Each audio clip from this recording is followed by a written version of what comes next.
Oh my god, do I really have to say this?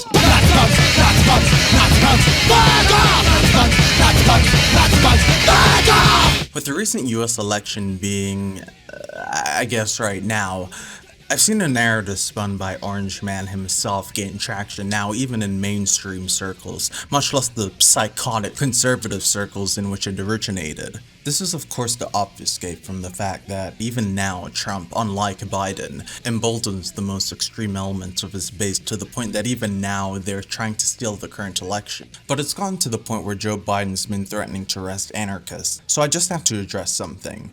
You cannot compare the far left to the far right. Again, I feel like this should be obvious. I mean, just leave alone the fact that the far right engages in violence way more often than the far left, oftentimes or perhaps even most times for no strategic purpose other than blind hatred against minorities, and is increasing in the US in that regard, going from 2/3 of attacks in 2019 to 90% of attacks in 2020, and that the far left has had a proportionally smaller share of violent attacks since the mid-2000s. While that point is important, it's not the most important, because even if the numbers were exactly the same between them, that wouldn't change the underlying issue, the morality of their actions. I mean, think about it. When discussing this stuff, we often speak in vague generalities about violence because it serves the purposes of the capitalists and the media moguls who control this conversation to obscure the aims of the violence in question. As a person with pretty specific left-wing opinions myself, there are a lot of strains of leftism I vehemently disagree with, and yet I'd have to be a fucking idiot to draw any sort of equivalence between almost any of them in the far right, and that's for two main reasons. One, the left-wing violence isn't identity-based. From Antifa throwing milkshakes to even the fucking Red Terror, the most controversial of left-wing violence is that of political repression. And sure, I can see why some people are concerned about that. Though I think if you really think milkshakes or a red-haired college girl yelling really loudly is political repression, you're a fucking clown and you need to go home. But repression usually stops insofar as political positions have been repressed, and you can actually change your political position. The far right seeks violence against minorities mostly, people who can't change who they are, which makes it necessarily worse. But more importantly, the far right doesn't care about repression.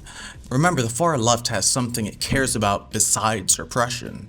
It actually cares about improving the lives of working people, eliminating economic inequality and hierarchical systems, etc.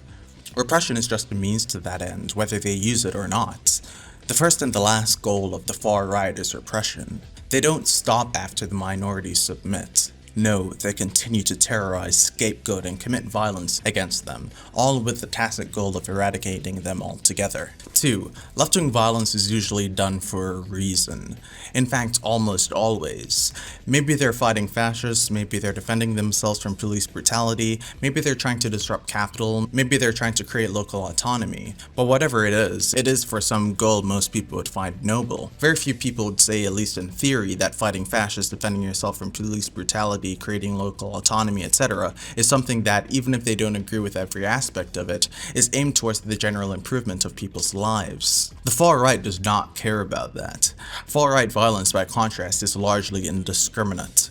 From mosque shooters to the KKK, the far right just likes killing and terrorizing minorities, and that's all there is to it. There's no political goal besides maybe seizing power and banning all opposition, or further, eliminating all minorities, both of which I think most people would say are bad goals. The far right is simply a capitalist-funded opposition to leftism born of propaganda and economic deterioration, and thus there is no real ideology besides weaponized hatred. Always was that way, from the German capitalists who funded Hitler to the Kochs and Murdoch funding every wackadoodle willing to mindlessly accept the endlessly shifting Republican Party orthodoxy. If you say something like, ha, Antifa are the real fascists, or Antifa are just as bad as fascists, or something like that, what you're necessarily saying is that people who fight hate mobs bent on eradicating minorities and leftists, whether they use violence or not, are somehow as bad as the people aggressing by attacking those groups in the first place, which is absurd on the face of it.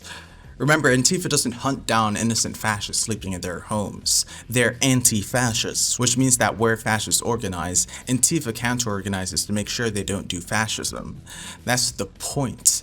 So even if they do use violence, which they barely do, and even if that violence occurred just as often, or to as great an extent as far-right violence, which it doesn't, just think about it. What are these two groups fighting for? Thanks to pamphleteer Andrew Tapp, Amalia, Jigglypuffer, Grey Days, The Silver Samaritan, Krampus, Galen Yeats, Angela, Questing Refuge, and Dorit for sponsoring today's video. If you'd like to have your name read at the end of these videos, please consider becoming a patron at patreon.com/satenmadpun. You can also make a one-time donation at paypal.me/satenmadpun. Thanks so much for watching, guys. I really wanted to put this out before the election was over. I thought it was really important to talk about this before then. Make sure to share this video around. I think a lot of people need to hear this, and it's certainly a very important thing to keep in the back of your mind. So especially send this to like your fucking boomer grandparents or like some libs that you know or whatever. Like there are a lot of people that would benefit from this video, and I think you know who they are. So to reference that, then look, I'm not going to tell you like you have to vote for this or this person or else or whatever, right? But what I would say is what I said many times before, and that's you should vote no matter what, because you know, it's not just the presidential elections. There are actually a lot of things that are on the ballot today.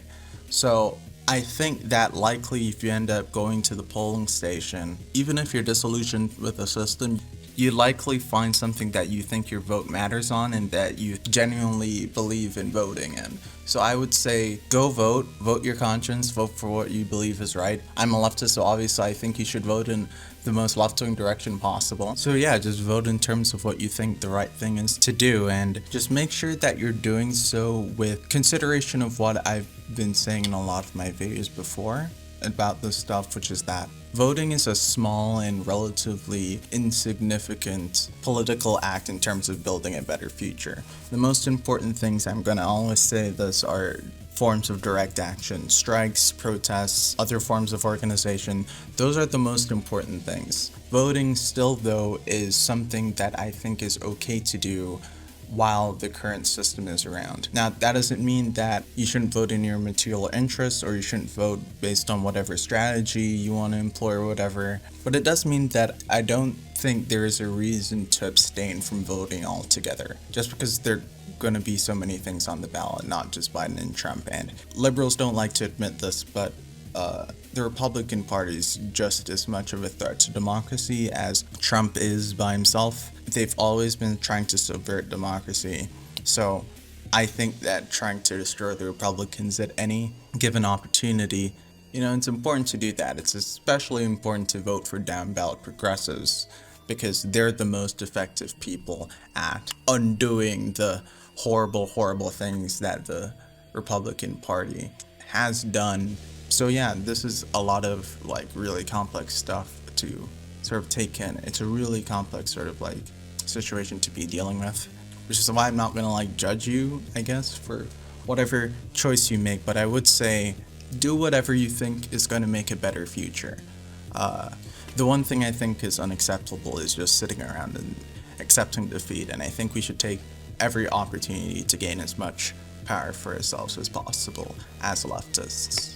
Because the more power we get from camps that have been hoarding it, the more we can redistribute it to actual working people. So yeah, I guess that's all I had to say. Yeah. Alright, see you guys. Bye!